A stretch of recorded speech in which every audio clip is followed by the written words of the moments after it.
Fala moçada de Física para o Vestibular, tudo bem com vocês? Eu sou o professor Taldo Carlos e este é meu canal criado especialmente para você, estudante de ensino médio e também para aqueles que estão se preparando para os principais vestibulares. No final da aula, se você tiver dúvidas sobre o conteúdo aqui apresentado ou quiser fazer sugestões de novos temas que gostaria de ver por aqui publicado, deixe seus comentários que eu retorno sempre que possível. Moçada, outra coisa, se inscreve no canal, deixe seu like no vídeo e também não se esqueça de clicar no sininho para receber notificações de novos vídeos. Estou sempre postando material por aqui. Vamos à aula de hoje.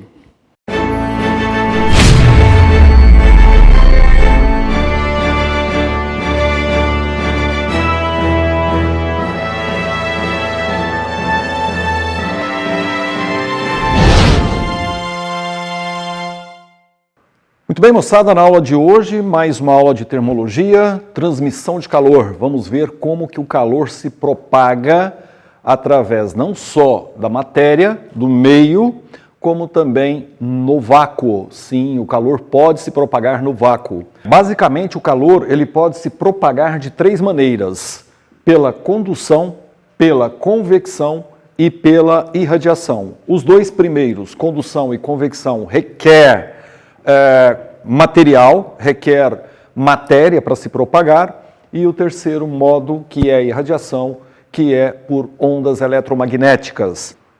Bom, o primeiro processo de transmissão de calor é a chamada condução, que é aquela em que ocorre através de meios materiais, e aí o calor se propaga por disseminação da energia cinética, que seria aquela energia de vibração das moléculas, dos átomos que constituem a matéria.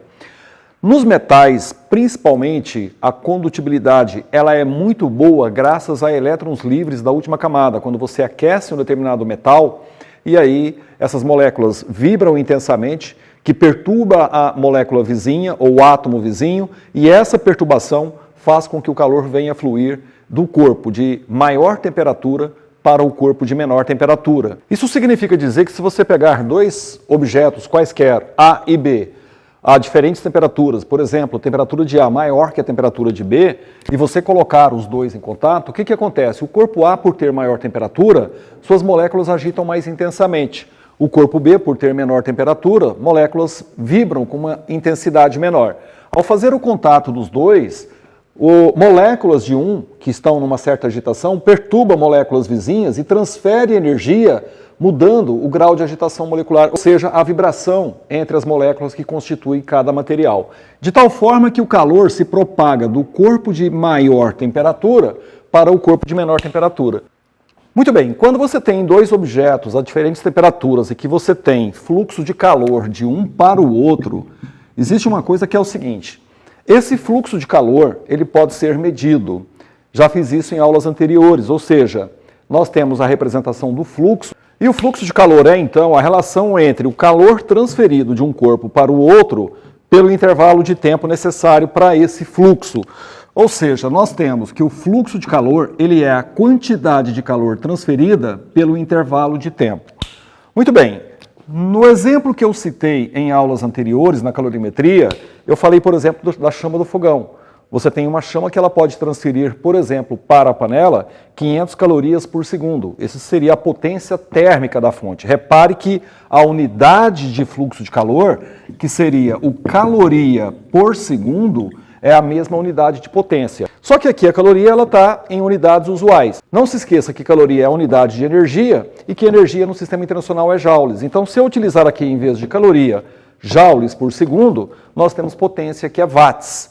Então, essa é a chamada potência térmica de uma fonte, ou, no caso, se você tem dois corpos a temperaturas diferentes e fluir o calor de um para o outro, eu posso calcular o fluxo de calor ocorrido entre dois corpos a diferentes temperaturas. Muito bem, teve um personagem da física que, alguns séculos atrás, fez algumas experiências para poder verificar o fluxo de calor sobre objetos. E aí ele concluiu que o fluxo de calor, quando ele flui através principalmente de placas metálicas, algumas medidas dessa placa pode contribuir para uma maior ou uma menor transmissão do calor através dela. Então imagine o seguinte, imagine que você tem, por exemplo, você pode ter aqui vários tipos de objetos. Você pode ter, por exemplo, um metal A ligado a um outro metal B por uma placa também metálica. Você pode ter, por exemplo, uma bacia contendo um determinado líquido a uma certa temperatura e aqui outra bacia contendo um líquido numa temperatura menor. E aí você liga os dois, por exemplo, através de uma haste metálica. O que vai acontecer? Você vai ter fluxo de calor do corpo mais quente para o corpo mais frio. A agitação molecular tem um degradê de aumento nesse sentido. E aí o Fourier percebeu que, através de experimentos, o fluxo de calor aí era dado por uma constante pela área da seção transversal por onde esse calor flui. No caso, por exemplo, se isso aqui é um cilindro, essa área seria πr ao quadrado. Se fosse uma chapa cúbica, por exemplo, essa área seria a área, por exemplo, de um quadrado ou de um retângulo. Isso vai depender do tipo de seção transversal que você tem. E aí, esse fluxo ele é dado pela constante, pela área, pela diferença de temperatura entre as duas, dividido pelo comprimento dessa haste L. Então, essa é a chamada lei de Fourier. É como o calor se propaga através de superfícies com diferentes temperaturas. Essa constante é uma constante que depende do material e ela é chamada de condutividade térmica. A unidade dessa constante, repare, é só você isolar ela na equação, ficaria que a constante ela é o fluxo de calor vezes o comprimento dividido pela área, variação de temperatura.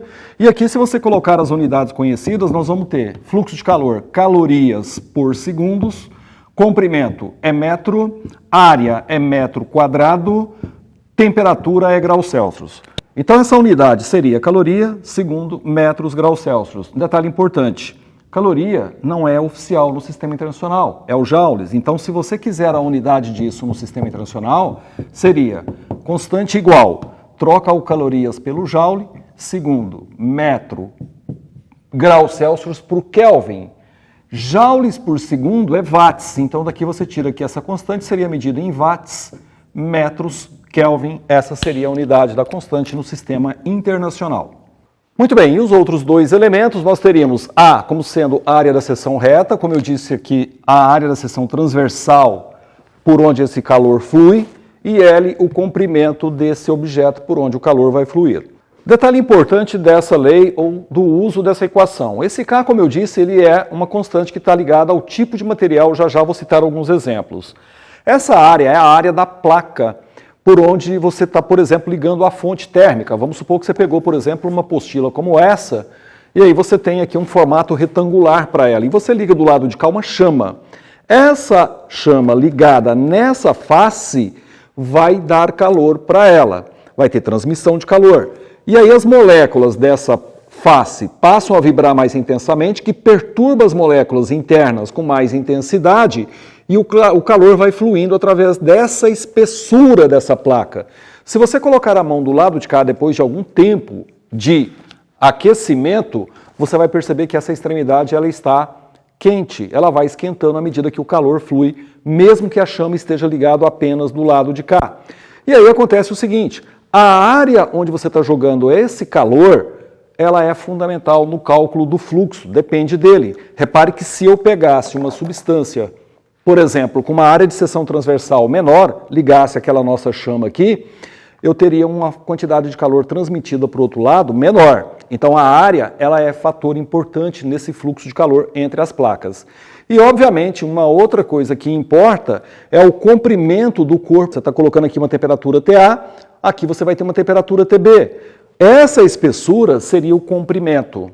E um detalhe importante, quanto maior a área da placa, repare, quanto maior a área da placa, uma em relação à outra, mais fluxo de calor você vai ter. E aí, claro, se você pegar esse apagador, essa apostila, você tem um comprimento aqui, uma espessura. Você vai ter transmissão de calor, o lado de cá também esquenta. Se eu fizer a mesma brincadeira aqui nessa face e esperar o lado de cá, você vai ver que, mesmo que eu tivesse o mesmo material, iria aquecer de maneira diferente. Por quê? Porque eu tenho um comprimento maior aqui. Até o calor chegar do lado de cá, passa-se um tempo maior. Então, quer dizer o seguinte, quanto maior a área da placa, mais fluxo de calor você tem, e quanto menor o comprimento, você vai ter também maior fluxo de calor. E claro, aqui a variação de temperatura, quanto mais você aquece, mais fluxo de calor você vai ter para o outro lado, ok? Vamos falar aqui da condutibilidade térmica de alguns materiais para poder discutir umas situações interessantes sobre o processo de transmissão de calor por condução. Se você pegar o cobre, ele tem uma condutibilidade térmica de 380 watts metros Kelvin. Isso é uma excelente condutibilidade térmica. Se você pegar a condutibilidade térmica do alumínio, ela é por volta de 200 watts metro Kelvin. Uma boa condutibilidade térmica.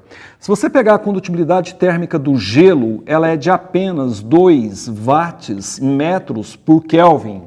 Repare um detalhe, a condutibilidade térmica do gelo, ela já é muito pequena. Se você pegar a condutibilidade térmica da água, ela é de apenas 0,6 watts metro Kelvin. Repare, a condutibilidade térmica da água é menor até que a do gelo. Se você pegar a condutibilidade térmica da madeira, ela é por volta de 0,08 watts metros Kelvin. Se você pegar a condutibilidade térmica do isopor, ela é de apenas 0,01 watts metros Kelvin. O que você observa aqui com a condutibilidade térmica? Detalhe importante. Olha só, quem se aquece mais facilmente? Cobre ou isopor? Cobre. O isopor, ele se aquece com muito mais dificuldade, ou seja, o fluxo de calor através de suas placas, ele é muito baixo, porque ele tem uma condutibilidade muito baixa.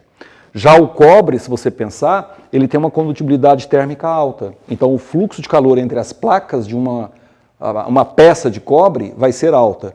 Então, aqui você começa a ter uma diferença significativa entre um bom condutor de calor e um mau condutor de calor. E aí o que acontece? Nós costumamos utilizar esses materiais que têm alto coeficiente de condutibilidade térmica como bons condutores de calor. Aí nós temos uma fase transitória, gelo e água, que tem uma importância para a natureza muito grande, como isolantes, bons isolantes, mas ainda assim conduzindo calor de uma certa maneira. E aí nós temos objetos, por exemplo, como a madeira, como o isopor, que funcionam como bons o quê? Bons isolantes de calor. Então, no nosso cotidiano é muito importante a presença dos dois tipos de materiais. Aqueles que são bons condutores de calor e aqueles que são maus condutores de calor. Onde está a diferença? Na condutibilidade térmica de cada um. E aí você começa a entender, por exemplo, por que na cozinha uma panela de alumínio é a que vai ligada diretamente na fonte, ou seja, na chama do fogão. Por quê? Porque o calor que sai da chama, ele flui pela panela por condução, que é o nosso primeiro processo de transmissão de calor. E o alumínio, ele tem uma condutibilidade térmica alta. E aí você pega, por exemplo, o cabo da panela. De que ele é feito? Ele é feito de madeira, porque tem a madeira uma condutibilidade térmica baixa, ou seja, o calor não flui por ela com tanta facilidade como flui pelo alumínio. Então isso começa a explicar essa diferença de alguns elementos, alguns instrumentos que você manuseia no dia a dia. Pelo fato de metais, principalmente, conduzirem bem o calor, eles são utilizados quando eu tenho interesse de aquecimento rápido, por exemplo. E eu tenho, claro, que manusear muitas vezes esses metais com materiais que são bons retentores de calor, ou seja, não permite fluidez de calor com facilidade, que é o caso da madeira, que é o caso do isopor. Outros componentes que também são baixa condutibilidade térmica é o ar. O ar, ele também é considerado um tipo de material em que a condutibilidade térmica é baixa, ou seja, ele transmite o calor com uma certa dificuldade. Por isso que muitas vezes nós temos situações em que o ar, ele isola parcialmente o fluxo de calor. Falaremos disso daqui a pouco na convecção. Outra substância que também não conduz bem o calor, que a gente manuseia muito no dia a dia, é o vidro. Ele também tem uma condutibilidade térmica baixa. E para finalizar o processo de transmissão de calor por condução, existe uma experiênciazinha simples que você pode fazer para verificar a condução. Pegue uma haste de metal, por exemplo, de um certo comprimento como esse, segura numa extremidade, pega a outra extremidade e põe na chama do fogão. E fica esperando lá. Deixa aquecer. O que você vai ter? O metal que você está segurando tem uma certa condutibilidade térmica, que é alta, então vai fluir bem fluxo calor sobre ele. Ele vai ter uma área de seção transversal e vai ter um comprimento L. Claro que se a haste tem um comprimento mais alto, o fluxo de calor ele vai ser ao longo do degradê da sua haste pequeno. Mas é o tal detalhe, o calor vai fluir, as moléculas vão vibrar e aí você segura lá. Você vai perceber que depois de algum tempo, a sua mão está quente, ela vai começar a queimar, ok? Então isso prova a condução de calor por condução, que é um processo importante, beleza? Outro processo de transmissão de calor importante é a chamada convecção, que também exige a presença de meio material e, em geral, o meio material envolvido são os fluidos. No caso, líquidos e gases. Uma coisa importante sobre os processos de transmissão de calor. Às vezes, você tem, claro, situações em que 2 ou mais, são 3 no total, processos de transmissão. Então, você pode ter situações em que ocorra apenas um deles, 2 ou até mesmo os 3 processos. Veremos mais exemplos assim que a gente for trabalhando cada um deles. Se você pegar a água, pegar o ar, como eu disse agora há pouco, eles são maus condutores de calor por condução. E aí, quando você pega uma panela de alumínio que põe na chama do fogão, você tem o alumínio recebendo calor e as placas internas do alumínio vão se aquecendo por processo de transmissão à condução. A água que está lá na base da panela, ela vai receber esse fluxo de calor e aí vai agitar mais intensamente, o calor continua fluindo. Só que se você pegar camadas de água, umas sobrepostas às outras, a transmissão de calor por condução, ela é mais difícil, uma vez que a condutibilidade térmica da água ela é baixa. A mesma coisa acontece com o ar. Por que eu estou dizendo isso? Porque um dos principais modos de transmissão de calor, tanto na água quanto no ar, é a convecção. Porque vai haver uma diferença de densidade entre a parte aquecida e a parte que está mais fria. E essa diferença de densidade tende a gerar um fluxo de matéria no meio desse líquido. Por exemplo, se você pegar uma panela de alumínio, colocar na chama do fogão com água, aqui você tem a chama do fogão, né, cedendo calor, evidentemente que o alumínio vai receber esse calor e vai fluir pelas placas internas. Sabemos que densidade é a massa pelo volume. Então, se eu pegar uma certa porção de água aqui embaixo, que está próximo da chama, eu tenho a massa dessa porção, está sendo aquecida, estando essa água já superior a 4 graus Celsius, lembrando do diagrama de fases, o que acontece? Esse volume aumenta. Quando o volume dessa porção de água aquecida aumenta por dilatação, a densidade dela diminui. E aí, se a densidade diminui, o que acontece? Nos líquidos, os corpos menos densos tendem a ficar por cima. Então você tem aqui água quente, essa água quente ela fica menos densa e sobe. Aqui em cima você tem água mais fria em relação à parte de baixo. Essa água mais fria tem uma densidade maior, tende a descer. E aí você tem uma coisa aqui muito importante que nós chamamos de correntes de convecção. Isso é o que acontece na panela. Agora, nunca descarte aqui, por exemplo, nas camadas mais internas, próximo à chama do fogão, de certa forma um pouco também de condução, mas nos líquidos principalmente se dá por correntes de convecção. Isso é importante notar. E aí nós temos uma série de exemplos práticos em que a convecção prevalece sobre a condução. Vou colocar algumas fotos aí de alguns exemplos e vou citar uns aqui, mas, por exemplo, quando você coloca um aquecedor num ambiente, onde que é melhor colocar? Na parte superior da parede desse ambiente ou na parte inferior? Vamos refletir. Se eu colocar na parte inferior, eu tenho o ar embaixo aquecido. Esse ar embaixo aquecido, ele dilata, no que ele dilata aumenta o volume, a densidade dele diminui. O que ele faz? Ele sobe e desloca o ar frio para baixo. Então você mantém o ambiente com uma circulação de ar sendo aquecido o tempo todo, isso dá um certo conforto. Já o ar-condicionado, por que ele é colocado na parte de cima e não na parte de baixo? A minha ideia é refrigerar todo o ambiente, para que fique confortável para todo mundo. Então, se eu coloco o ar-condicionado na parte de cima, ele resfria o ar em cima. No que ele resfria o ar em cima, diminui a temperatura. Diminuindo a temperatura, o que acontece? Ele contrai, o volume diminui. Se o volume diminui, a densidade aumenta. Então, o ar mais frio lá de cima fica mais denso, ele desce, desloca o ar menos denso para cima. Então, o ar-condicionado é colocado estrategicamente na parede, na parte superior, por esse motivo, assim como o aquecedor nos dias frios é colocado na parte de baixo. Então isso são correntes de convecção. Outra situação importante que tem correntes de convecção, na geladeira.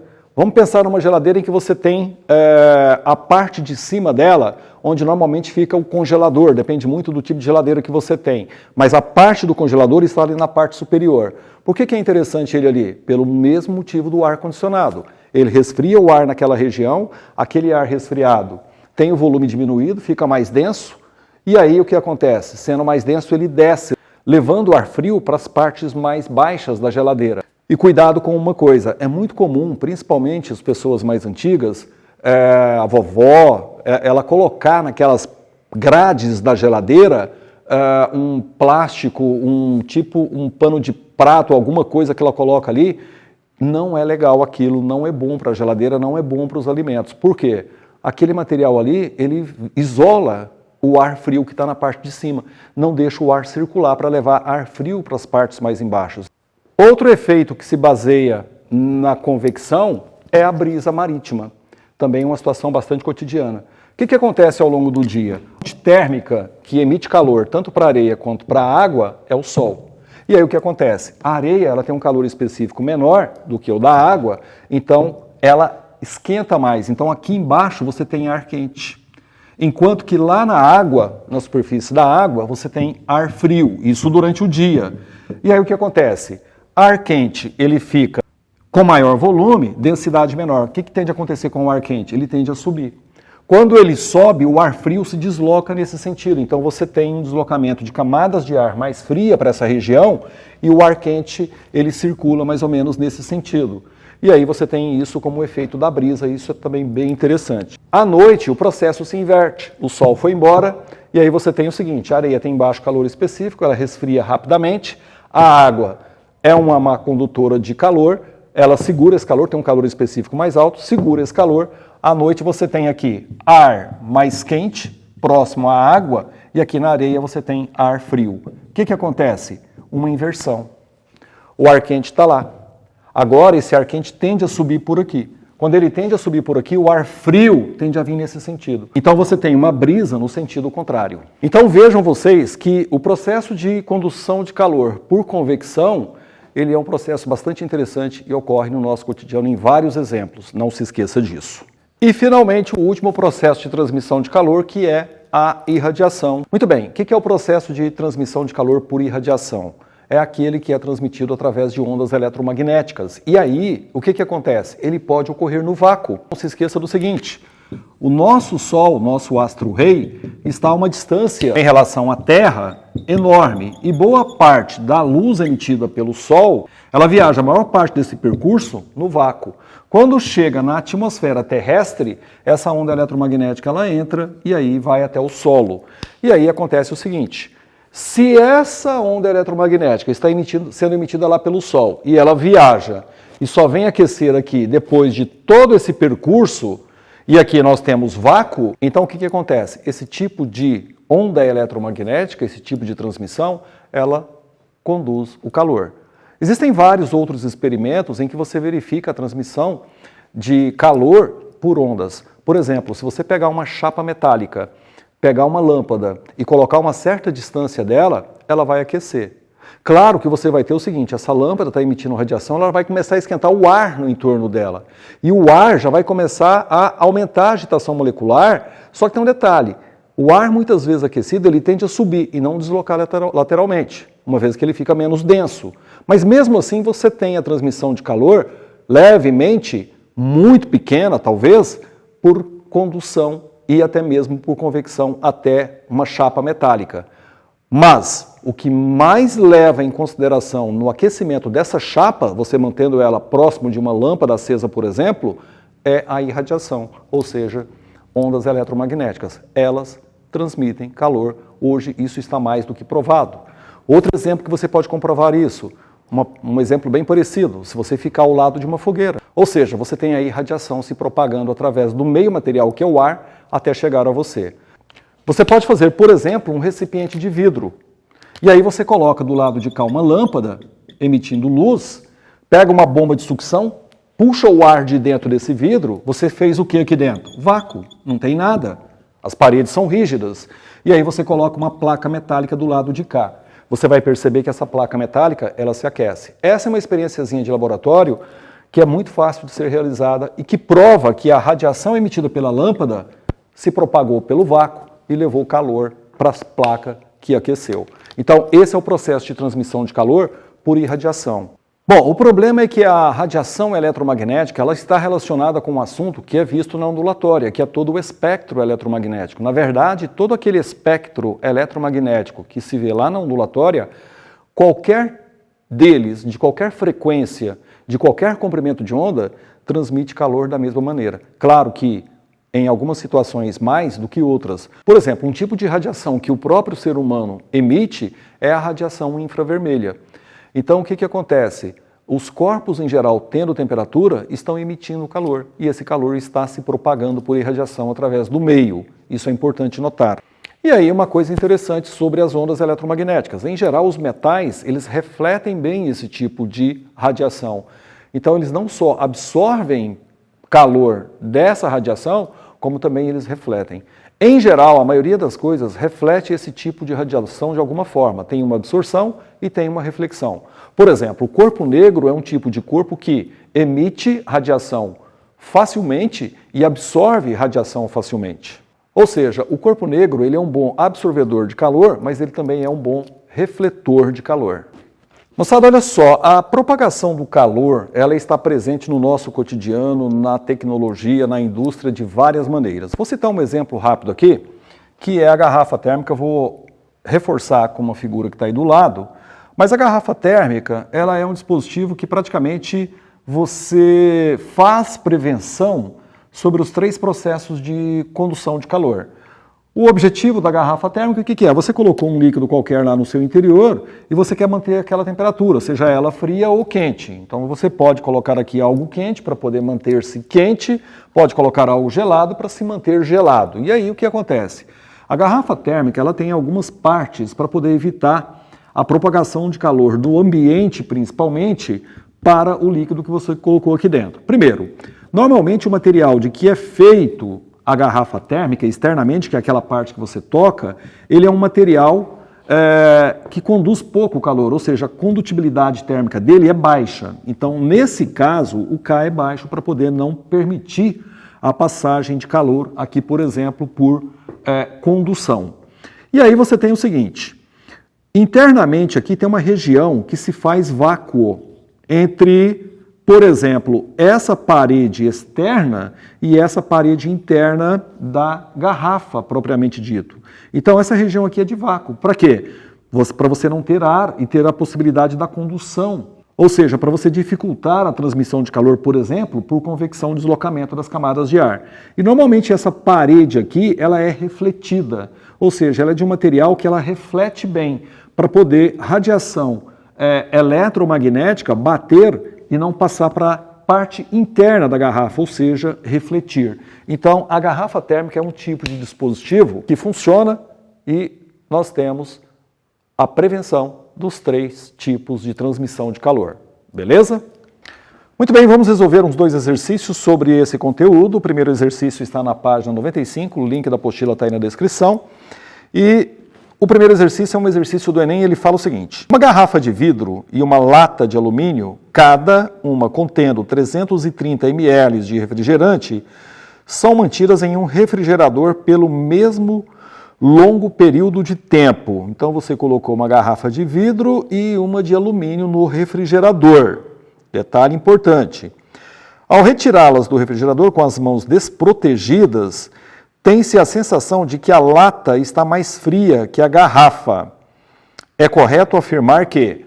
Muito bem, não se esqueça do seguinte, estando os 2 no congelador depois de um longo tempo, uma coisa é fato, a temperatura de saída dos 2 é a mesma, ou seja, o grau de agitação molecular é igual para os 2. E aí tem um detalhe, a condutividade térmica do alumínio ela é maior do que a condutividade térmica do vidro. Isso dá a sensação de que o alumínio ele está mais frio do que, por exemplo, o vidro. A alternativa que tiver uma explicação parecida com isso é a alternativa correta, beleza? Ele fala na letra A, a lata está realmente mais fria, isso já é em verdade. A lata está de fato menos fria, isso é uma inverdade, ela está na mesma agitação molecular. A garrafa e a lata estão na mesma temperatura, possuem a mesma condutividade térmica, está errado. A letra D fala a garrafa e a lata estão à mesma temperatura, verdade. E a sensação é devido ao fato de a condutividade térmica do alumínio ser maior do que a condutividade térmica do vidro, o que é verdade, então resposta letra D de dado.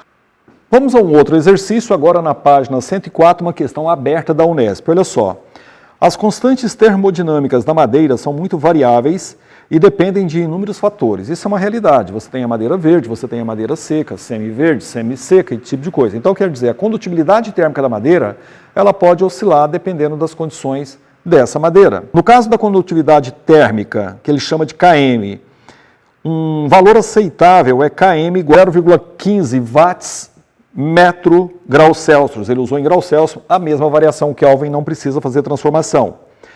Para madeiras com cerca de 12% de umidade. Uma porta dessa madeira de espessura D igual 3 vezes 10 a menos 2 metros, ou seja, você tem uma porta de madeira cuja espessura é de 3 vezes 10 a menos 2 metros. E a área de seção transversal, 2 metros quadrados. Então, a área dessa placa ela é de 2 metros quadrados. Separam dois ambientes a temperatura de 20 e 30 graus Celsius. Então, eu tenho de um lado da placa 20 graus Celsius, do outro lado da placa eu tenho 30 graus Celsius. O que vai acontecer? Fluxo de calor da face mais quente para a face mais fria. Beleza. Qual o intervalo de tempo necessário para que 300 joules de calor... Quero saber qual é o intervalo de tempo para que uma energia de 300 joules de calor atravessem essa porta de um ambiente para o outro, supondo que durante a transferência de calor as temperaturas dos ambientes não se alterem. Expressão do fluxo de calor. Olha só que gentil que foi a Unesp, ele te deu a fórmula. Muito bem, lembrando que a fórmula do fluxo de calor é K vezes A vezes delta T sobre L. E aí tem um detalhe, eu não tenho fluxo, mas eu sei que o fluxo é a quantidade de calor pelo intervalo de tempo delta Tzinho. E aí isso é igual a constante vezes a área vezes a variação de temperatura pelo comprimento. Detalhe, a quantidade de calor está em joules, a unidade da constante está em watts, sistema internacional. Só faltou o Kelvin aqui, mas como a variação Celsius é a mesma que é o Kelvin, então eu posso utilizar como está. Então vai ficar o seguinte, 300... Intervalo de tempo, eu quero saber qual é o tempo que vai demorar a passagem dessa quantidade de calor pela placa, igual a K, que é 0,15, vezes a área da placa, tem que estar em metros quadrados, e está, vezes a variação de temperatura entre uma placa e outra, que é de 10 graus Celsius, dividido pelo comprimento, que seria a espessura dessas placas, que é 3 vezes 10 a menos 2. Muito bem, vamos à matemática básica. Repare uma coisa, se esse 10 a menos 2 sobe 10 a segunda, vira 100. 100 vezes 0,15 dá 15. Então eu posso matar isso com 10 a menos 2, lá virou 15. E aí eu tenho o seguinte, 10 vezes 15 é 150 vezes 2, 300. Então tudo isso vai embora. Matemática básica é show de bola. 1 sobre delta T igual a 1 sobre 3. Daqui eu tiro que delta T é igual a 3 segundos. Essa é a resposta. Belíssima questão. Muito bem, moçada, com isso fechamos então mais essa aula de termologia, propagação do calor, uma matéria simples. Guarde porque cai bastante no vestibular e no seu cotidiano também. Por hoje é isso, se gostou da aula já sabe, curte o vídeo, compartilhe o link com seus amigos. Grande abraço e até a próxima.